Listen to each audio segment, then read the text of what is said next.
পর্যন্ত নাকি তাহলে আজকে যারা এই রকম এজিদ মার্কা নেতাদের সঙ্গে যেসব মুসলমানরা আছে, এরা যদি সেই দিন থাকতো, বুকে হাত দিয়ে বলেন এরা হোসাইনের বিরুদ্ধে অস্ত্র ধরতো না? খুব ঠান্ডা মাথায় কথাটা বুঝতে হবে। কেন আজকের এজিদ যারা, তারাও তো রাসূলুল্লাহর দ্বীনের দুশমন।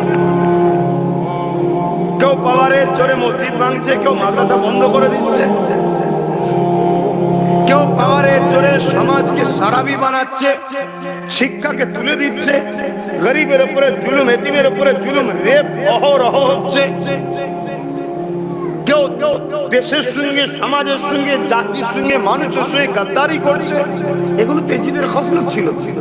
এরপরও যেসব মুসলমান আজকের এজিদদের সঙ্গে আছে, এরা যদি সেই দিন থাকতো, আজকের এজিদের সঙ্গে মুসলমানগুলো আছে কেন?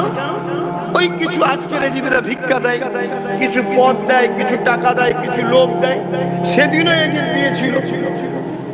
এক সাহাবীর ছেলে ছিল, তাকে এজিদ এক জায়গার গভর্নর বানাবে যেই বলেছে, অমনি তার সৈন্য নিয়ে ইমাম হোসেনের বিরুদ্ধে তলোয়ার ধরেছিল।